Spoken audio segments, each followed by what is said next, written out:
Welcome dear रॉकर्ट्स, कैसे हैं आप सभी। तो आज हम देखने वाले हैं कलिंगा। दोस्तों, हाल ही में रिलीज हुई ये कलिंगा मूवी बहुत ही दिलचस्प है। इस मूवी में प्रातन्यगिरी देवी के बारे में बताया गया है दोस्तों कि आखिर उनके गुस्से का कहर जब किसी पर पड़ता है तो उसका अंजाम क्या हो सकता है। तो चलिए मूवी को शुरू करते हैं। तो मूवी की शुरुआत 1922 के समय से होती है, जहाँ रुद्रगिरी गाँव में एक आदमी दिन का काम खत्म करके रात को थका हारा अपने घर पर आता है और अपनी पत्नी से कहता है कि सुनो, आज बड़ी भूख लगी है, जल्दी खाना बना दो। इसीलिए उसकी पत्नी उसको खाना परोस देती है, लेकिन दोस्तों तभी उसे ऐसा महसूस होता है कि घर के बाहर से कोई उसे आवाज दे रहा है। इसलिए उसकी पत्नी उसे खाने पर से ना उठने को कहकर खुद ही चेक करने बाहर चले जाती है।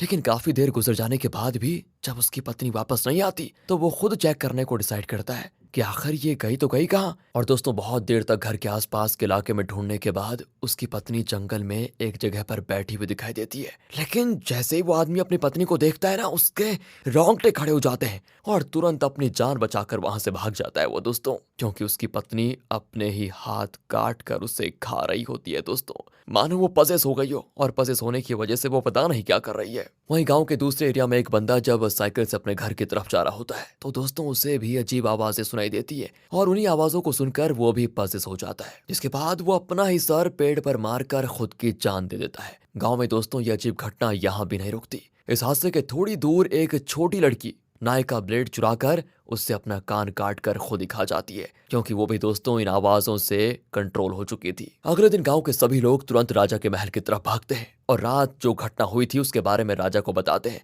उनका कहना होता है कि गांव में किसी बुरी शक्ति का वास हो चुका है जो लोगों को पजेस करके उन्हें मार रही है। ये सुनकर दोस्तों राजा भी हैरान हो जाता है कि अचानक ये गांव में क्या हो रहा है। आखिर उसके हंसते खेलते गांव को किसकी नजर लग गई। तो वो गांव वालों से वादा करता है कि मैं इसका हल जरूर निकालूंगा। दोस्तों इस बारे में वो अपनी माँ को भी बताता है, जो कि बिस्तर पर होती है। उनको देखकर तो साफ लग रहा होता है कि वो बस कुछ ही पलों की मेहमान है। वो राजा से कहती है कि बेटा, इस शक्ति को खत्म करना आसान नहीं है, इसे खत्म करने का एक ही रास्ता है। इतना कहकर दोस्तों वो एक बक्से की तरफ इशारा करती है। राजा उस बक्से को खोलता है जिसमें किसी तरह की किताब होती है। राजा उस किताब और कुछ जरूरत की चीजों को लेकर महल से चला जाता है ताकि इस शक्ति को खत्म करने का राज जान पाए। उसके जाने के बाद उसकी माँ भी दोस्तों अपना दम तोड़ देती है। यहाँ से मूवी प्रेजेंट टाइम पर आती है, यानी कि साल 2024 के समय पर। अब तक हमने जितना भी सीन देखा वो 1922 के समय में हुआ था दोस्तों, यानी कि 102 साल पहले का। तो दोस्तों 2024 के समय में इसी रुद्रागिरी गांव का सीन दिखाया जाता है, जहां गांव के ही कुछ लोग गांव के ही एक आदमी का अंतिम संस्कार करने गांव के बाहर आए होते हैं, क्योंकि इस गांव का एक नियम है, जो भी मरता है उसे जलाया या दफनाया नहीं जाता, बल्कि गांव के बाहर धागों वगैरह से एक बॉर्डर बनाया गया है, उसके बाहर ही उसको छोड़ दिया जाता है। और अगर ऐसा नहीं किया गया तो गांव में तबाही आ सकती है। इसलिए लोग भी बॉर्डर के पार उस आदमी के शरीर को वहां रख देते हैं दोस्तों, और बिना 1 मिनट गवाए तुरंत गांव के अंदर आ जाते हैं। और दोस्तों उनके जाने के बाद उस शरीर के पास कोई अजीब सा क्रिएचर आ जाता है, जो उसे पूरी तरह लेकर चला जाता है वहां से। अगले सीन में हम लिंगा नाम के बंदे को देखते हैं, जो कि इस मूवी का हीरो भी है। वो अपने दोस्त राजू के साथ मस्त देसी दारू बनाने का धंधा करता है। जिसके बाद हमें गांव के जमींदार पटेल को दिखाया जाता है। पटेल और उसका छोटा भाई बाली दोनों एक नंबर की घटिया इंसान है दोस्तों।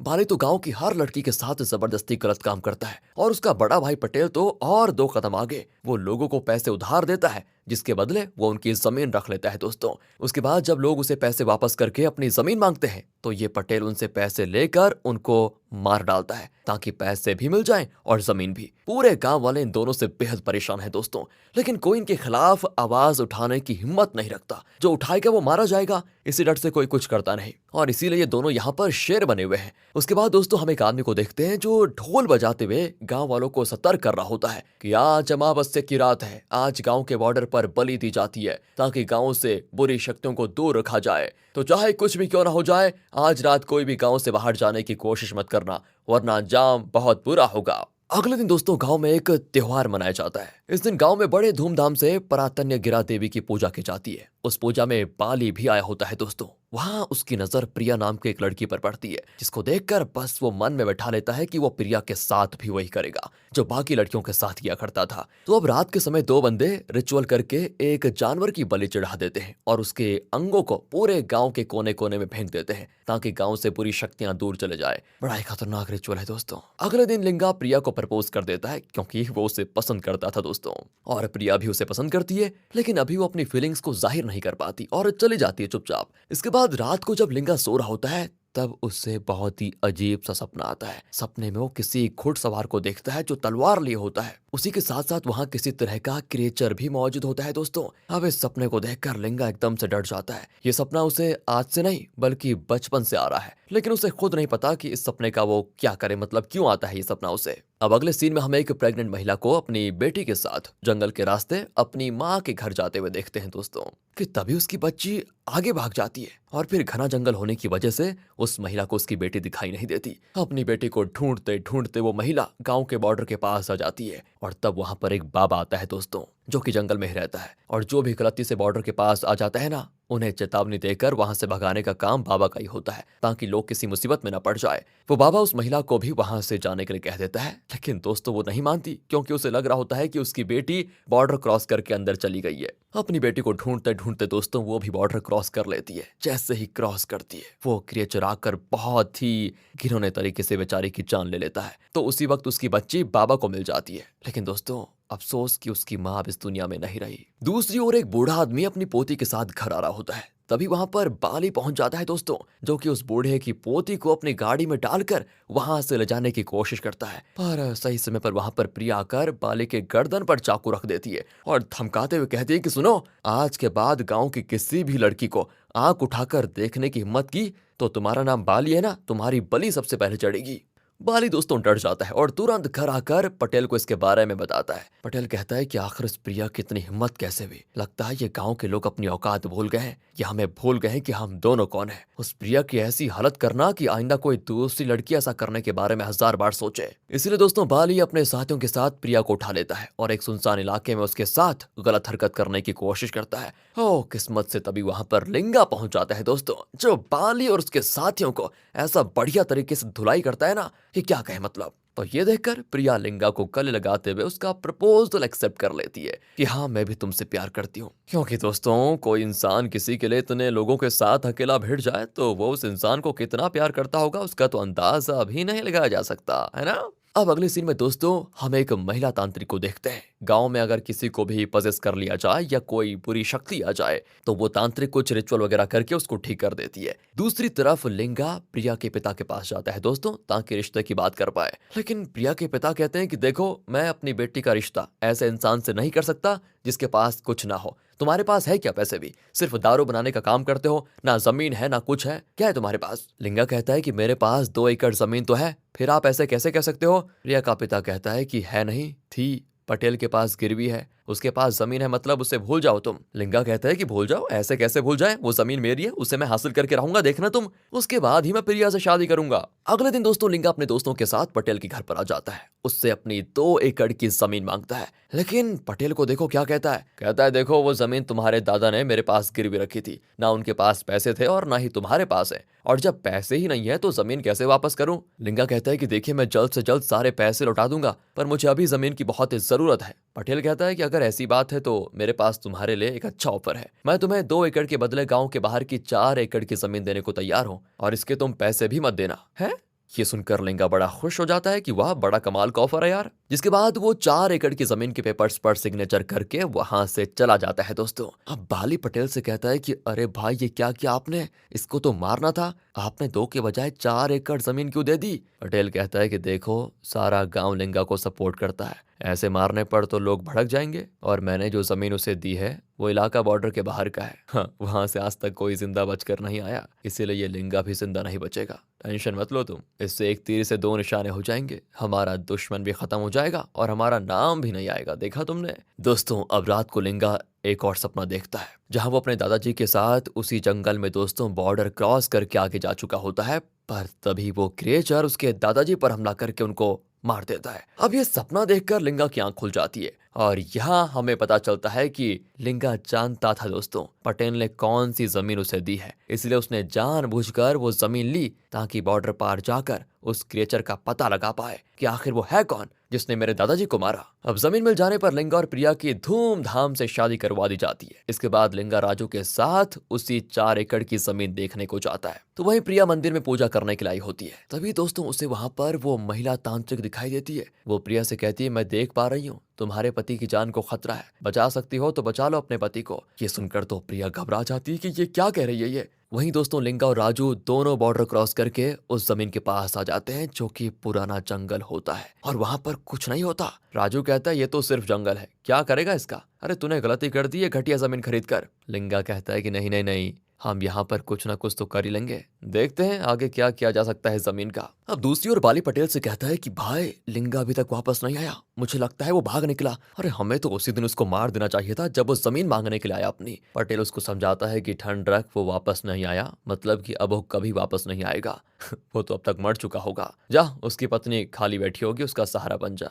दोस्तों ये सुनकर बाली प्रिया के पास आकर उसके साथ जबरदस्ती करने की कोशिश करता है, लेकिन प्रिया बहादुर लड़की है, वो बाली को बुरा भला कहते हुए उसको वहां से भगा देती है। दूसरी ओर लिंगा जब रात को सो रहा होता है दोस्तों, अचानक से उसके पास प्रिया आकर कहती है जल्दी चलो, वो क्रेचर हमें मार देगा। लिंगा को कुछ समझ में नहीं आ रहा होता है कि आखिर प्रिया यहाँ पर आई कैसे और ये किस बारे में बात कर रही है, लेकिन जैसे ही वो प्रिया के साथ जाता है ना, वो गायब हो जाती है दोस्तों। और इससे लिंगा को लगता है कि अच्छा ये सिर्फ मेरा वहम था, प्रिया यहाँ पर नहीं आई मतलब। अगले दिन की बात है, लिंगा राजू को यहाँ आने का अपना असली कारण बताता है कि सुन, बचपन में मैं अपने दादाजी के साथ यहाँ पर आया करता था और दादाजी हमेशा कहते थे कि अगर मैं किसी मुसीबत में पड़ जाऊं तो मेरी मुसीबतों का हल एक बक्से के अंदर है, मैं उसी बक्से को ढूंढना चाहता हूँ ताकि जान पाऊं कि आखिर दादाजी के कहने का क्या मतलब था। क्या पता वो बक्सा हमें किसी खजाने तक लेकर चला जाए। खजाने का नाम सुनते ही दोस्तों राजू भी इसके लिए तैयार हो जाता है और वो दोनों निकल पड़ते हैं बक्से को ढूंढने के लिए। और दोस्तों किस्मत से वो बक्सा उन्हें उसी जंगल में मिल भी जाता है। लिंगा जब उस बक्से को खोलता है तो उसके अंदर कुछ कपड़े और एक किताब होती है। लिंगा उस किताब को पढ़ता है, लेकिन दोस्तों इसके बाद हम उस किताब की कहानी को भी देखते हैं। 18 सेंचुरी में रुद्रागिरी नाम का राज्य हुआ करता था। उसका राजा मचिराजू नाम का आदमी था जो कि बहुत ही क्रूर था। वो किसी पर भी दया नहीं दिखाता था, जहां जाता हर इलाके पर कब्जा कर लेता। ऐसे ही उसकी नजर कलिंगा राज्य पर पड़ी। उसने उस राज्य को भी अपने कब्जे में करने की पूरी कोशिश की, लेकिन कलिंगा के राजा रानासिम्हा ने माचिराजू को हरा दिया। माचिराजू एक बार नहीं बल्कि कई बार कलिंगा पर हमला किया, लेकिन हर बार वो रानासिम्हा से हार जाता। इसी सदमे से उसकी मौत हो गई। इसके बाद उसके बेटे बेलुदू ने राजगद्दी संभाली और अपने पिता का अधूरा काम पूरा करने की कोशिश की, लेकिन बाप की तरह बेटा भी रानासिम्हा के सामने टिक नहीं पाया। इसलिए बेलुदू ने काले जादू का सहारा लिया और एक शैतान जादूगर से मिलकर असुर दक्षिणी नाम के शैतान को बुलाया ताकि वो कलिंगा पर हमला करके उसे खत्म कर दे। और दोस्तों जो क्रिएचर लोगों को मारता है वो यही असुर दक्षी है। बेलुदू ने असुर दक्षी की मदद से कलिंगा पर कब्जा कर लिया और वहां का खजाना भी लूट लिया, लेकिन मरने से पहले रानासिम्हा ने अपने दोनों बेटों को महल से भगा दिया था ताकि वो भी ना मारे पाए। लेकिन इसके कुछ दिनों के बाद ही बेलुदू ने राज्य रुद्रागिरी में एक अजीब बीमारी फैला दी, जिससे लोग खुद ही अपनी जान देने लग गए थे। इतना ही नहीं, असुर दक्षी भी रुद्रागिरी के लोगों को खाना शुरू कर दिया था, जिसको रोक पाना बिल्कुल नामुमकिन सा हो गया था उस समय। अब अपने राज्य को बर्बाद होता हुआ देखकर बेलुदू की पत्नी शकुंतला ने एक महर्षि से मदद मांगी ताकि वो उसके राज्य को बचाने का उपाय बताए। महर्षि ने शकुंतला को बताया कि जो खजाना तुमने कलिंगा राज्य से चुराया था उसी की वजह से तुम्हारे राज्य पर प्रातन्यगिरी देवी का कहर बरस रहा है, क्योंकि कलिंगा राज्य के लोग प्रातन्यगिरा देवी की पूजा करते हैं और वही उनके खजाने की रक्षा भी करती है। तुम्हारे पति ने प्रातन्य देवी के गुस्से को जगाया है। इसका समाधान सिर्फ एक ही है, तुम्हें अपने परिवार में से किसी का बलिदान देना होगा। इससे ही तुम्हारा राज्य बचा जा सकता है, वरना सब कुछ खत्म हो जाएगा। लेकिन शकुंतला इसके लिए तैयार नहीं हुई और इस तरह से धीरे धीरे करते हुए रुद्रागिरी बर्बाद हो गया। वहां के लोग खुद को ही मार कर खाने लगे, जैसा कि दोस्तों हमने मूवी की शुरुआत में देखा था। और जिस राजा के पास गांव के लोग अपनी फरियाद लेकर आए थे वो शकुंतला का ही बेटा था। शकुंतला ने मरने से पहले बक्से की तरफ इशारा करते हुए उसे ये बताया कि बलिदान देकर प्रातन्यगिरी देवी के गुस्से को शांत करना होगा, उसके बगैर कोई समाधान नहीं है बेटा। इसी वजह से शकुंतला का बेटा उस बक्से को लेकर निकल गया ताकि जंगल में जाकर खुद की जान दे पाए। तभी 1922 के बाद से आज तक गांव में हादसा होना बंद हो गया। लेकिन हाँ, असुर दक्षिण के लिए बॉर्डर जरूर बना दिया गया ताकि वो गांव के अंदर आकर लोगों को मार ना पाए। अब लिंगा राजू को सारी बात बताता है कि असल में मेरे दादाजी उसी शकुंतला के खानदान से आते हैं, जिसका मतलब ये है कि मैं भी उसी खानदान का वारिस हूँ। किताब के हिसाब से इस जंगल में एक गुफा है जहाँ पर शकुंतला के बेटे ने अपनी जान दी थी। वही उसी गुफा के अंदर उसने कलिंगा राज्य के खजाने को भी छोड़ दिया था, इसीलिए मैं वो खजाना हासिल करना चाहता हूँ। मेरे दादाजी यही बताना चाहते थे मुझे कि अगर मैं वो गुफा ढूंढ लूं तो मुझे वो खजाना मिल सकता है। ये सुनकर दोस्तों राजू एकदम से खुश हो जाता है कि बढ़िया यार, और वो लिंगा के साथ गुफा को ढूंढने निकल पड़ता है, जो दोस्तों उनको मिल भी जाती है।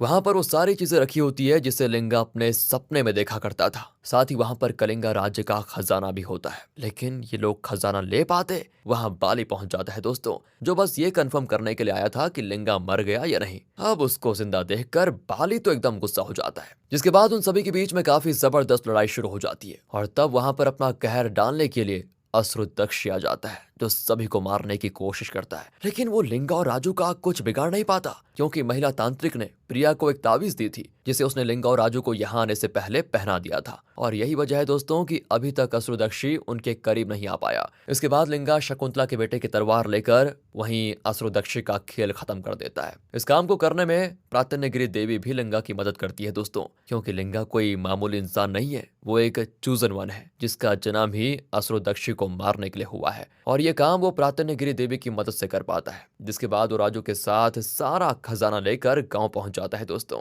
और प्रिया के साथ शहर निकल जाता है ताकि शहर जाकर सेटल हो जाए। मूवी के आखिरी सीन में हम फिर से रुद्रागिरी गांव को देखते हैं, जहां पर अब असुरदक्षी से भी ज्यादा खतरनाक शैतान जन्म ले चुका है दोस्तों, जो लोगों को पजेस करके मार रहा है। लेकिन तब हम प्रातन्यगिरी देवी को देखते हैं, जो काफी ज्यादा गुस्से में होती है, यानी कि अब वो खुद प्रकट होगी धरती पर शैतानों को खत्म करने के लिए। इसी के साथ दोस्तों ये सीन यहाँ पर खत्म हो जाता है। बाकी अगर आपको वीडियो अच्छी लगी हो, स्टोरी अच्छी लगी हो, एक्सप्लेनेशन अच्छा लगा हो, तो लाइक कीजिए, चैनल को सब्सक्राइब। मिलते हैं आपसे अगली वीडियो में, ध्यान रखिएगा अपना, and finally thanks for watching.